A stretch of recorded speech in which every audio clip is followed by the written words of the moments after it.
कर्मवीर बाबू हरिदासजी आवळे यांचे निर्वाण 2 मार्च 1971ला झालं आणि पाहता पाहता त्यांच्या निधनाला 43 वर्ष पूर्ण होऊन गेलेले आहेत। बाबू हरिदासजी आवळे संपूर्ण जीवन बाबासाहेब आंबेडकरांच्या चळवळीसाठी त्यांच्या पक्षासाठी समर्पित केलेलं व्यक्तिमत्व होतं। केवळ आंबेडकरी चळवळीच नव्हे तर या बाबासाहेबांनी जे सांगितलं की त्या देशामध्ये लहान लहान राज्य व्हावेत आणि म्हणून विदर्भाच्या सुरुवात जी येथे विदर्भ आंदोलन समिती तयार झाली त्या विदर्भ आंदोलन समितीचे संस्थापक कर्मवीर बाबू हरिदासजी आवळे होते। बाबू हरिदासजी आवळे MLC होते। ज्या 1956ला मध्य प्रदेशचा भाग विदर्भ महाराष्ट्रात विलीन झाला आणि इथले जे कोणी आमदार होते त्या आमदाराला असं सांगण्यात आलं की विदर्भाचा प्रतिनिधी विधानसभेतून विधान परिषदेमध्ये पाठवायचा आहे। त्यावेळेस या विदर्भातून गेलेले सर्व जे आमदार होते त्या आमदारांनी असं सांगितलं की आमचा विदर्भाचा नेता आवळे बाबू आहे आणि म्हणून आमच्या आवळे बाबूंना विधान परिषदेमध्ये घेण्यात यावं अशा पद्धतीची शिफारस केली आणि 13 ऑक्टोबर 1956ला कर्मवीर बाबू हरिदासजी आवळे विधान परिषदेचे सदस्य झालेत। आवळे बाबूंनी 14 ऑक्टोबरला बाबासाहेब आंबेडकरांच्या धम्मचक्रात वर्तमाना दिवशी जी एक या समाजाला गालबोट लागू नये म्हणून एक गार्ड तयार केलं, संरक्षण तयार केलं की कोणीही आमच्या परमपूज्य डॉक्टर बाबासाहेब आंबेडकर यांना कोणत्याही प्रकारची हानी पोहोचणार नाही अशा पद्धतीसाठी त्यांनी एक सशस्त्र असं बल तयार केलं होतं आणि ते पडद्याआड होते। कर्मवीर बाबू हरिदास आवळेंनी बाबासाहेब आंबेडकरांचा संदेश मध्य प्रदेशच्या बस्तर जिल्ह्याच्या शेवटच्या गावी राहणारा सतनामी समाज असेल, यवतमाळमध्ये दर्याखोऱ्यामध्ये राहणारा आदिवासी समाज असेल, या ठिकाणी बाबासाहेब आंबेडकरांचा विचार पोहोचविण्याचं काम केलं।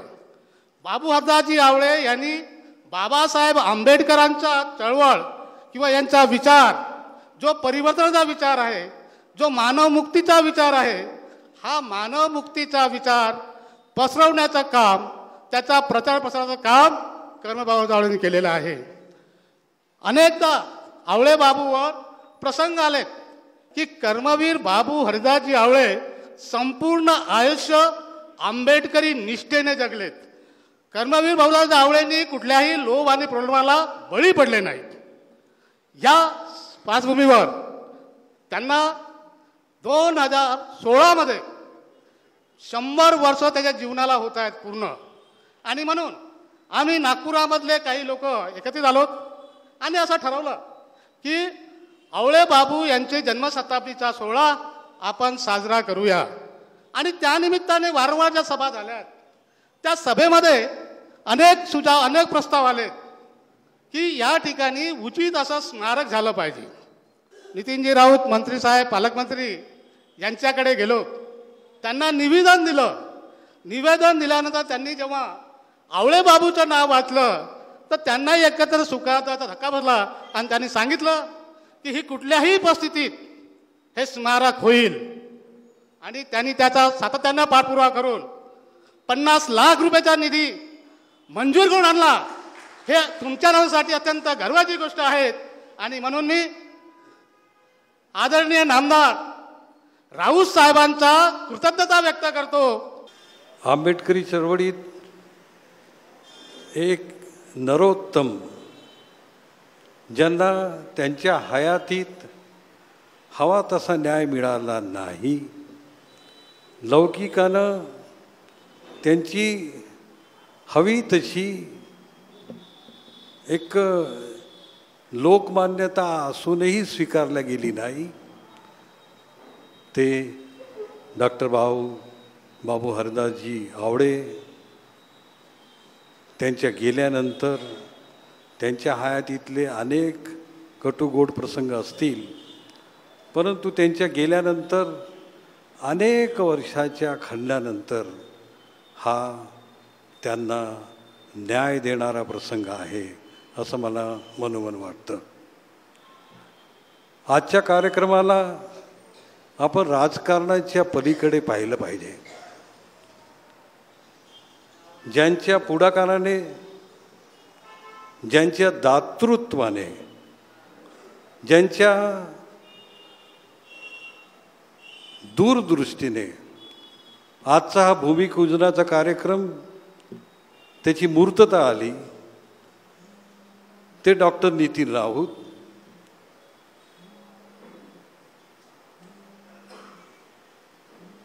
एका राजकीय पक्षाचे नेतेही आहेत. राजकारणात काम करणं सत्तेची प्राप्ती करणं असतं, परंतु सत्तेची प्राप्ती करत असताना जो सामाजिक ऋणही फेडतो, हा त्या ज्या क्षेत्रामध्ये काम करतो ते क्षेत्र केवळ तो माणसांचा समुदाय आहे की ते क्षेत्र चळवळीचं केंद्र आहे. सुदैवाने किंवा दुर्दैवाने ज्या क्षेत्राचे ते आमदार आहेत ते क्षेत्र हा केवळ माणसांचा समुदाय नाही, तर ते आंबेडकरी चळवळीचं केंद्रही आहे. आणि या आंबेडकरी चळवळीच्या केंद्रात अत्यंत मानानं निवडून येणं, ते काय कौशल्य त्यांनी साधलं मला माहिती नाही आहे, परंतु एक गोष्ट मान्य केली पाहिजे की जो लोकप्रतिनिधी विकासाच्या कामाच्या सोबत सामाजिक ऋण फेडण्याचंही तितक्याच प्रामाणिकतेने काम करतो, तो रोजच्या रोज लोकांच्या हृदयामध्ये जागा घेत असतो. मी काय मागावं, काय व्हावं, माझ्या माझ्या मनासारखं सगळं घडावं असं नाही आहे. विनायकराव जामगडे यांनी बाबू हरदासजी आवडे हे अत्यंत ज्याला म्हणतात की हलाखीची पद्धत, अत्यंत नकारात्मक स्थितीत राहूनही वाढूनही एक नायकत्व साधलं. सतत छत गळते आहे अशी स्थिती आहे, परंतु काहीही नसताना आंबेडकरी बाणा त्यांच्या अंगामध्ये असा रसरसलेला भरलेला आहे. ज्या विपरीत परिस्थितीमध्ये बाबू हरदासजी आवडे यांनी जर समाजाचं नायकत्व सिद्ध केलं, मान्य करायला बाध्य केलं, स्वतःच्या व्यक्तिमत्वाचा हा विकास करतानाच समाजाच्या विकासाचंही स्वप्न पाहिलं, इतक्या दुर्धर स्थितीत होणारी ती प्राप्ती चळवळीने या गोष्टीकडे त्या अर्थानं कधीतरी पाहायला पाहिजे. आंबेडकरी चळवळीचं मूल्यमापन करताना या गोष्टीची प्रामाणिकपणे त्याचं मूल्यमापन केलं पाहिजे. आंबेडकरी चळवळीचं अक्षरलेखन करताना या संबंध गोष्टींच्याकडे प्रामाणिक दृष्टीनं पाहिलं पाहिजे. कालची संबंध द्वेषाची जी काही असतील त्या गोष्टी मांडताना येणाऱ्या पिढीच्याकडे त्या गोष्टी जाऊन यायची काळजी घेतली पाहिजे. मला असं मनोमन असं वाटायचं, मी असा कधी दावा करू शकत नाही की मी बाबू आवडेंचा अत्यंत निकटस्थ होतो, नाही होतो रे. मी आवडे बाबूंचा खूप निकटस्थ होतो हे सांगायची अप्रामाणिकता मी करणार नाही, परंतु प्रामाणिक कार्याच्या मी अत्यंत निकट असतो हे सांगायला मी घाबरणारही नाही. जी जी कल्याणकारी कामं असतात, जी जी प्रामाणिक कामं असतात, जर नितीन राऊतांनी चांगलं काम केलं तर सगळ्यांच्या तोंडावर त्यांनी चांगलं काम केलं हे सांगायला मी घाबरणार नाही आहे. राजकारणाच्या पलीकडे सुद्धा जी माणसं राजकारणाच्या बाजूला सांगून जगण्याचा प्रयत्न करतात त्यांना जगू दिलं पाहिजे. त्यांनी जर आपलं औदार्य दाखवलं तर आपणही औदार्य दाखवलं पाहिजे. त्यांनी समजा एक हात पुढं केला तर तो हात जर त्या हातामध्ये काही नसेल तर स्वीकारण्याची इच्छा असेल तर स्वीकारला पाहिजे. सगळ्याच गोष्टी मतपेटीकडे असणाऱ्या असतात असं नाही आहे. एका रणांगणातल्या विजेत्याचं जे वीर मरण असतं, युद्धामध्ये लढता लढता एक वीर, एक योद्धा ज्या पद्धतीनं वीर मरण करतात, कदाचित त्या काळामध्ये आंबेडकरी समूहाची इतकी ताकद होती, इतका उत्साह होता, इतकं चैतन्य होतं. आज 2014ला बाबूजींचं त्यावेळेस जर निधन झालं नसतं तर आज 2014ला या आंबेडकरी चळवळीला किती फळं आले असते. पूर्ण महाराष्ट्रामध्ये आवळे बाबूच्या तोडीचा वक्ता नव्हता. वक्ता दस सहस्रेषु म्हणतात राम शेवाळकरांना. बाबासाहेब डॉक्टर आंबेडकरांची ही कृपा की इथे तुम्ही रणजित मेश्रामांना ऐका, तिकडे तुम्ही बालीला ऐका, BP मौर्याला ऐका, 101 वक्ते, रूपवतेंना ऐकायला, BC कांबळेला ऐका, भंडारेंना ऐका, इव्हन दादासाहेब 7वी पास झालेल्या दादासाहेब गायकवाडांना ऐका. 101 वक्ते. आणि आवळे बाबूच्या भाषणावरच्या स्टाईलवर त्या काळातला जनसंघ फिदा होता. बच्छराजी व्यास नावाचा त्यांचा नेता आवळे बाबूंच्या घरी पाणी भरत होता, वारंवार येत होता. गरिबी होती, दारिद्र्य होतं, कुडाच्या घरात राहत होते. मी त्यांना डोळ्यानं पाहिलं, आपल्या हातांना पॅन्ट शिवून पॅन्ट घातलेली पाहिली मी. जेव्हा ते इलेक्शनला उभे राहिले, नुकताच मी प्राध्यापक झालो होतो, त्यांच्या इलेक्शनच्या फंडाला पैसे देण्यासाठी म्हणून मी त्यांच्या घरी गेलो. 100 रुपयाची नोट दिली. त्यावेळेस खूपच स्वस्त होतं. आवळे बाबू आरीनं एक पाटी कापत होते. कुठे? त्या खुर्चीवर बसण्यासाठी ती पाटी लावायला. अतिशय उशिरा त्यांना पुत्ररत्न प्राप्त झालं आणि तो मुलगा इतका रडत होता की आवळे बाबूने त्याला असं खांद्यावर घेऊन थोपटलं. आम्ही डागा हॉस्पिटलमध्ये त्यांना भेटायला गेलो. हा एवढा निर्धाराचा, वज्रादपी कठोराणी, वज्रापेक्षाही कठोर असलेलं ज्याचं हृदय, वज्रादपी कठोराणी मृदुनी कुसुमादपी, फुलापेक्षाही कोमल मन असलेला आवळे बाबूच्या डोळ्यातून मी अश्रू वाहताना पाहिले. ज्या माणसाची गरिबी इतकी खतरनाक की त्यांना लोकांकडून पैसे देखील घेता येत नव्हते, वशिला म्हणून, आपल्या अशिलाकडून. कशी गरिबी? बाबू एलेन हरदास त्यांची गरिबी आणि इकडे बाबू हरिदास आवळेंची गरिबी.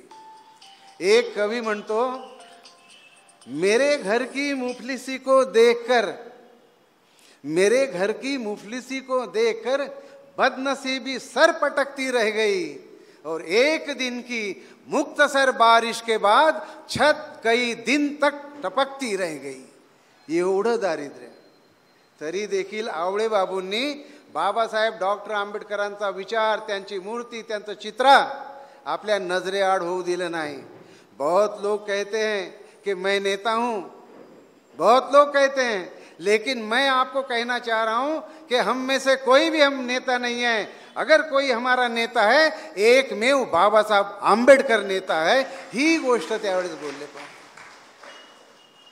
दीक्षाभूमी द्यायला तयार नव्हतं दोस्त हो सरकार. हा माणूस MLC झाला, पहिला ठराव या माणसानं मांडला तिथे की दीक्षाभूमीची जागा ही बौद्धांना देण्यात यावी. सरकार तयार नव्हतं. आवळे बाबूने एका रात्रीतून मेंढे गुरुजी, गजघाटे आणि गायकवाड या 3 माणसाच्या मदतीनं दीक्षाभूमीवर बुद्धाचा पुतळा उभारला. पोलीसवाले आले, म्हणाले की ये पुतळा किसने बनाया. त्या काळातल्या अनेक नेत्यांनी होकार नकार काही दिला नाही. या मर्द महापुरुषाने म्हटलं, ये पुतला मैंने बनाया है, आपको जो करना है कर लो. आणि त्या पुतळ्याच्या आधारावर सरकारला आणि त्यांच्या रेझोल्युशनच्या आधारावर यशवंतराव चव्हाणाला दीक्षाभूमी ही स्मारक समितीला द्यावी लागली. आणि त्यावेळेस आवळे बाबूंचा ठराव होता की ही दीक्षाभूमी यशवंतराव चव्हाण अध्यक्ष असलेल्या बौद्ध महासभेला देण्यात यावी. परंतु यशवंतराव चव्हाणानं ती स्मारक समितीचे अध्यक्ष असलेल्या दादासाहेब गायकवाडांना दिली. पहा, आणि हा महापुरुष म्हणतो कि यशवंतराव चौहान चीफ मिनिस्टर ने कहा कि मुझे आपसे बात करनी है. मैंने कहा कि हम बाद में बात करेंगे.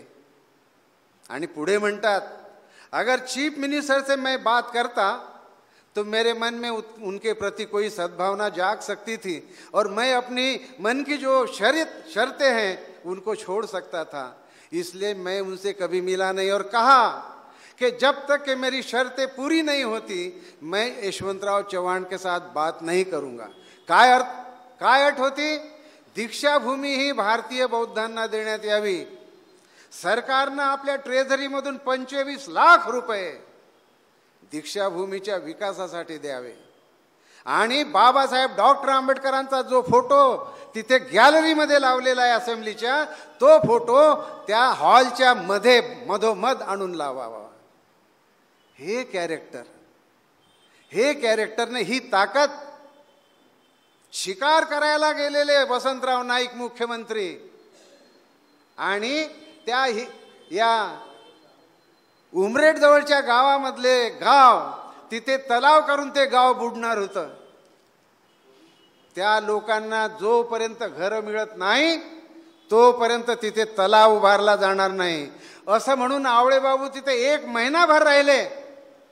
जेव्हा त्यांचं पुनर्वसन झालं तेव्हा तिथून निघाले. परंतु ही मागणी ज्या वसंतराव नाईकाला डिस्टर्ब करण्याची कोणाची हिंमत नव्हती, CID पोलीसवाला जाऊ नव्हता शकत, तिथे हा महापुरुष जंगलामध्ये गेला, वसंतराव नाईकाला भेटला आणि त्यांनी आपलं काम करून घेतलं. पहा, हे त्यांचं महत्त्वाचं कार्य आहे की दीक्षाभूमी त्यांनी मिळवली.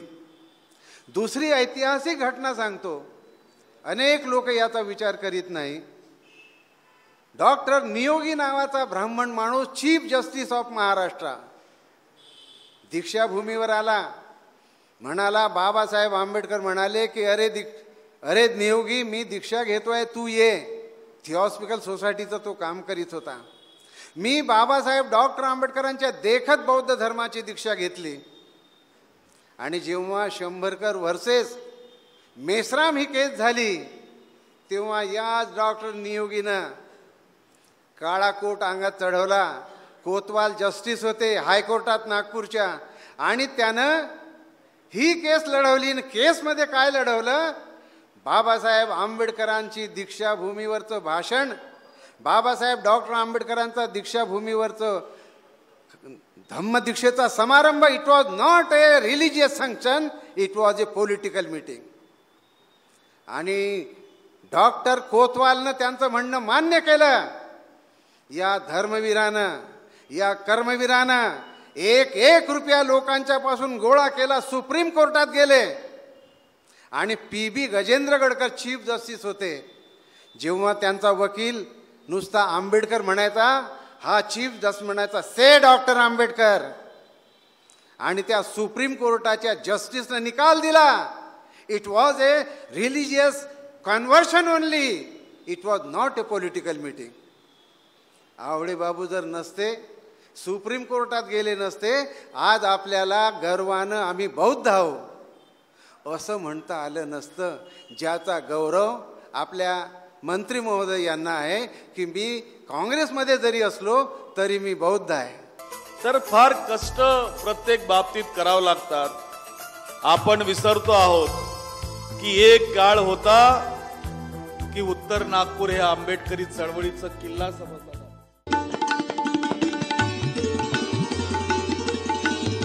डॉक्टर अलामा इक्बालने म्हटलंय, हजारों साल नरगिस अपनी बेनूरी पे रोती है, बड़ी मुश्किल से होता है चमन में दीदवर पैदा. हा, आणि म्हणून मित्रांनो, आवळे बाबूंबद्दल सांगण्यासारखं खूप आहे, खूप सांगण्यासारखं आहे. तो रसिक गझल ऐकणारा माणूस होता, संगीत जाणणारा माणूस होता, औरंगाबादकर नावाचा माणूस होता. तो कमाल चौकामध्ये त्यांचं गझल गायनाचा कार्यक्रम आवळेबाबूंनी हे केला होता. वासव दत्ता नावाची वेश्या गणिका बौद्ध भिक्षुणी झाली, कशी झाली याच्या संबंधी माझ्याजवळ त्यांनी चौकशी केली होती. आणि आवळेबाबूंनी या सगळ्या याच्यामध्ये या समाजाबद्दलचं प्रेम, या समाजाबद्दलची बांधिलकी कधीही तुटू दिली नाही.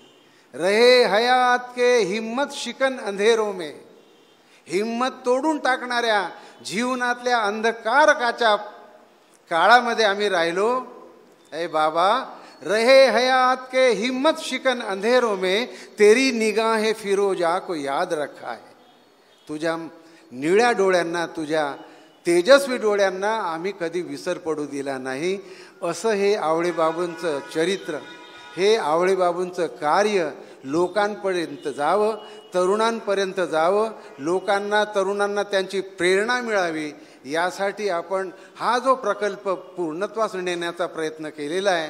आम्ही सगळ्या जनतेच्या वतीनं, दोस्तांच्या आणि दुश्मनांच्याही वतीनं तुमचं हार्दिक अभिनंदन करतो, हृदयपूर्वक अभिनंदन करतो आणि आभार देखील मानतो. पहा, मी आपणास विनंती करतो की आपण या जागेचा काहीतरी सोक्षमोक्ष लावा आणि या सगळ्या लोकांना तुमचा जय जयकार करायची संधी द्या, एवढं बोलतो. आणि एवढं सांगतो कि आप जिधर देख रहे हैं सब उधर देख रहे हैं और हम तो बस देखने वालों की नजर देख रहे हैं. जय भीम, जय भारत. बंधू भगिनी आणि मित्रांनो, मी सर्वप्रथम शतशः आभार व्यक्त करू इच्छेन आणि धन्यवाद देऊ इच्छेन डॉक्टर भाऊसाहेब लोखंडे आणि प्राध्यापक रणजित मेश्रामजींना की त्यांनी मला आंबेडकरी चळवळीतील एक थोर व्यक्तिमत्व,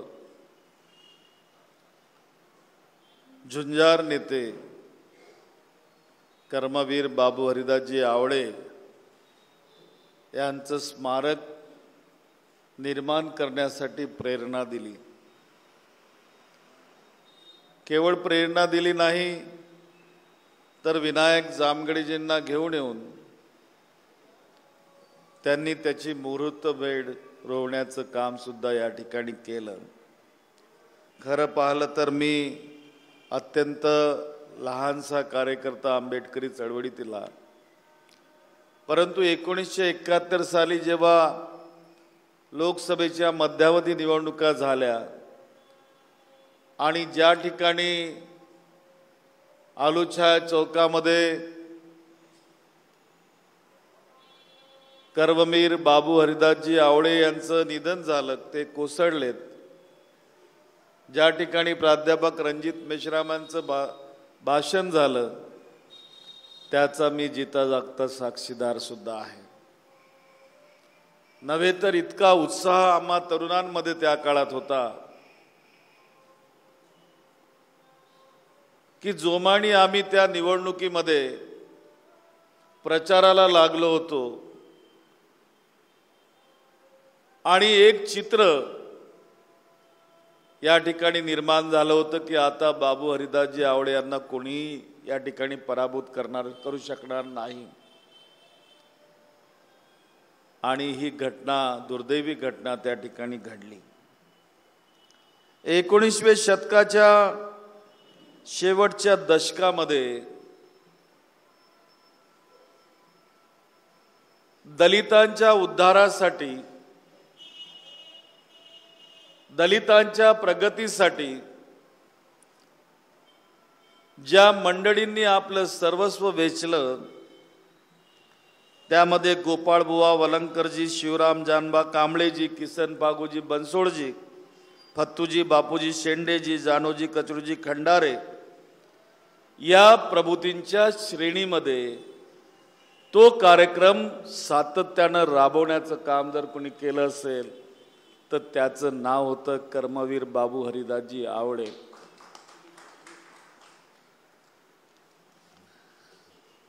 बाबू हरिदासजी आवळे यांच्याबद्दल सांगण्यात संबंधानं मी काही फार मोठा तत्ववेत्ता नाही किंवा विचारवंत नाही, परंतु जे काही मी बघितलं आणि अनुभवलं, माझे वडील इम्प्रेस मिलमध्ये काम करायचे, झांगरीपुऱ्यामध्ये आनंद वाचनालयाच्या मागे माझं घर अजूनही आहे, दगडाचं घर. परंतु या भागात जर यायचं झालं तर दादऱ्याचा पूल ओलांडून ह्याच रस्त्याने आम्हाला यावं लागत असे आणि त्या ठिकाणी बाबू हरिदासजी आवळे यांचं दर्शन होत असे. तेव्हा या समोर काही बिल्डिंग्स नव्हत्या, एक शाळा होती महानगरपालिकेची. परंतु हे व्यक्तिमत्व 1942 साली परमपूज्य डॉक्टर बाबासाहेब आंबेडकरांनी ज्या शेड्यूल कास्ट फेडरेशनची स्थापना केली त्याचे ते अखिल भारतीय जनरल सेक्रेटरी म्हणून त्यावेळेला नेमण्यात आलेले होते. आणि 1948 साली अखिल भारतीय समता सैनिक दलाची जी स्थापना झाली त्याचे सुद्धा अध्यक्ष म्हणून ते निर्वाचित झालेले होते. म्हणजे किती मोठं कर्तृत्व त्या महामानवाचं असेल याचं आपण गणितही लावू शकणार नाही या ठिकाणी. परमपूज्य डॉक्टर बाबासाहेब आंबेडकरांचं अकाली निर्वाण झालं, महापरिनिर्वाण झालं आणि 3/10/1957 रोजी रिपब्लिकन पक्षाची जी स्थापना झाली त्या पक्षाचं उपाध्यक्ष पद सुद्धा कर्मवीर बाबू हरिदासजी आवळे यांच्याकडे आलेलं होतं.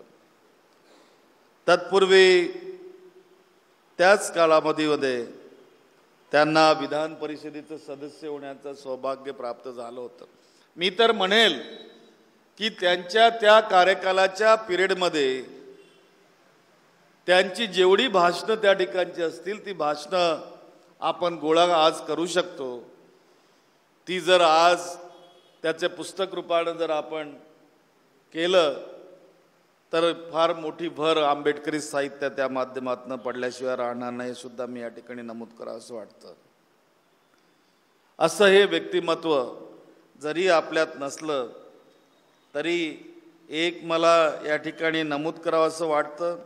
भाऊसाहेबांनी तर या ठिकाणी दीक्षाभूमीच्या बद्दल सांगितलं की त्यांनी दीक्षाभूमीच्या संबंधाने विधान परिषदेत प्रस्ताव मांडला आणि तत्कालीन मुख्यमंत्री यशवंतराव चव्हाणांनी आश्वासन दिल्यानंतर तो प्रस्ताव मागे घेण्यात आला होता.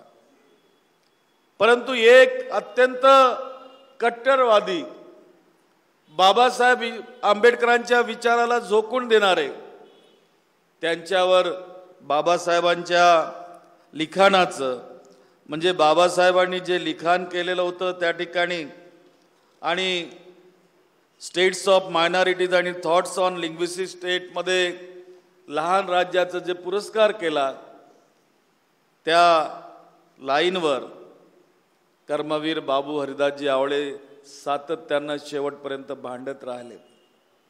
3/2/1957 रोजी नागपुरातील नवी वस्ती या ठिकाणच्या सार्वजनिक सभेमध्ये बोलताना त्यांनी सांगितलं, कारण त्या काळामध्ये काही लोकांनी गैरसमज पसरवण्याचं काम केलं होतं आणि ते करत असताना असं चित्र रंगवण्यात आलं की ही मंडळी सगळी देशद्रोही आहे, त्यांचं काही राष्ट्रावरती काही प्रेम नाही. त्यावर त्यांनी म्हटलं आणि टीकेला उत्तर दिलं होतं मुद्द्याच्या रूपाने की आम्ही देशनिष्ठ नाही आणि भारतावर कोणी स्वारी केल्यास दलित जनता त्यांना अजिबात सहाय्य देणार नाही असा मुद्दा त्या ठिकाणी मांडला. आमचा भारतीय राज्यघटनेवर विश्वास नाही असं त्यांनी म्हटलेलं नाही, परंतु शेड्यूल कास्ट फेडरेशन स्वतंत्र बौद्ध राष्ट्र निर्माण करू इच्छिते हे सुद्धा मांडायला त्या काळात ते विसरले नाहीत.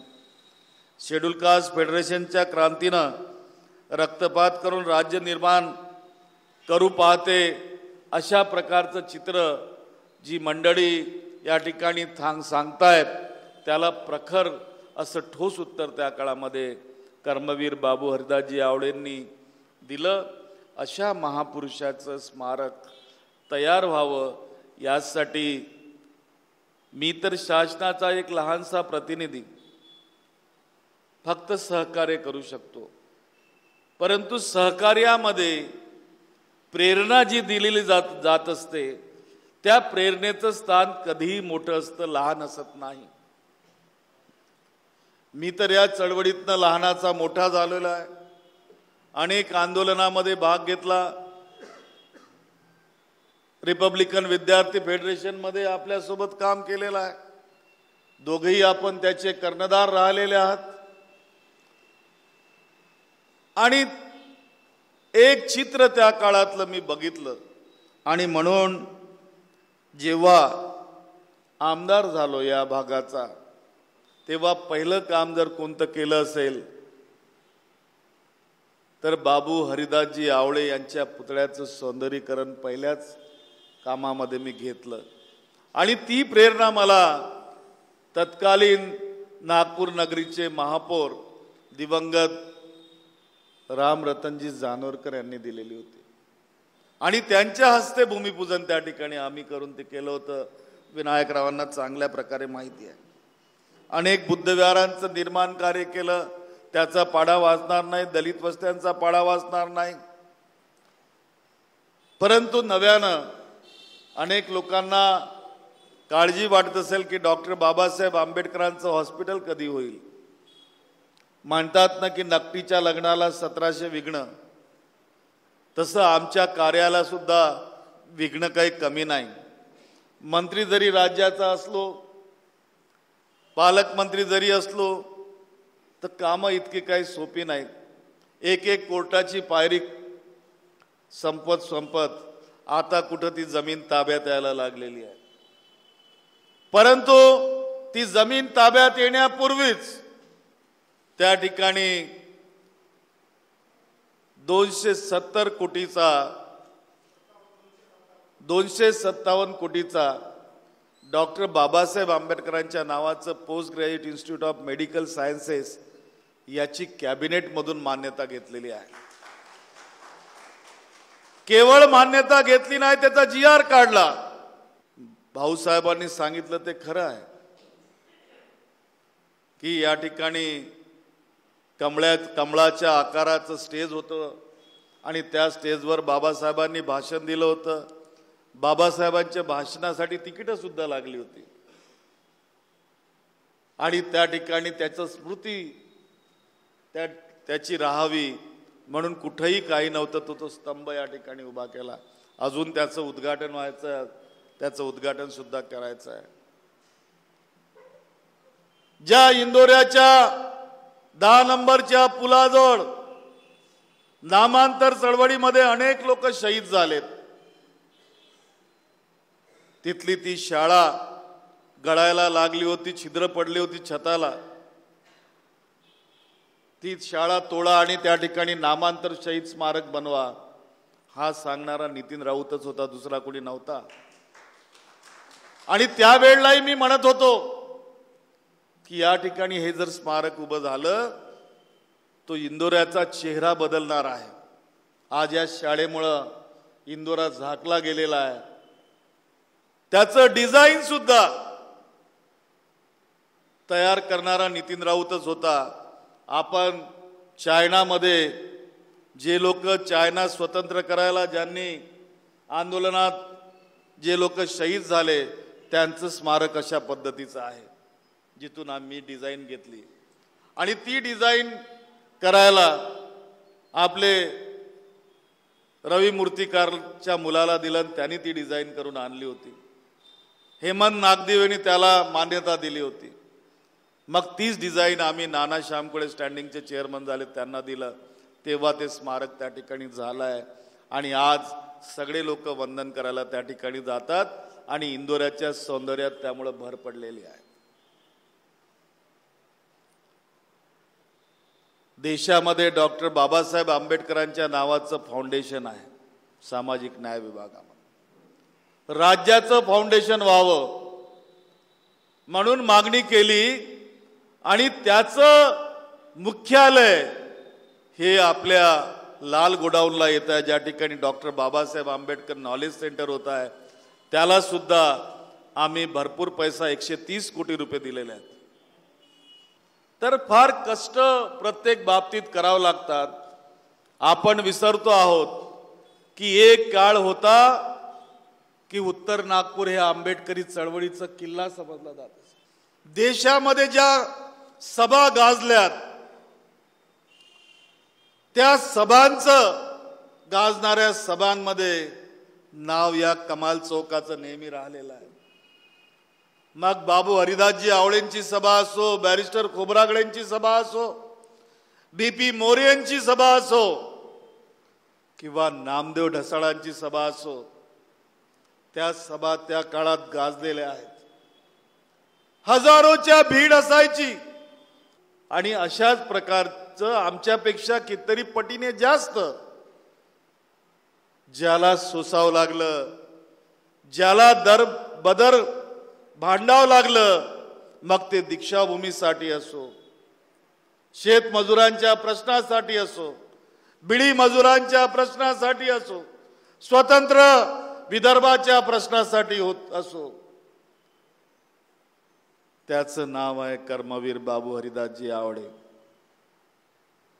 मी तर म्हणेल की उशीर झाला, मला क्षमा मागेल आपल्या सर्वांना.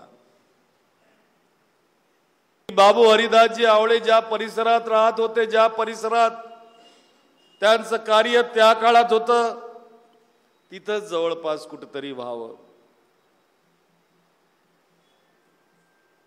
परंतु देर आहे दुरुस्त आहे. आता निश्चितच असं म्हणतात ना की देताना कणखरपणा लागतो, औदार्य लागतं, मनाचा मोठेपणा लागतं. जो मोठेपणा बाबासाहेब आंबेडकरांनी या देशासाठी दिला, ज्या मोठेपणाचं चिन्ह म्हणून दीक्षाभूमीला आम्ही नतमस्तक होतो, ज्या कृतीमुळं या देशाचं विभाजन झालं नाही,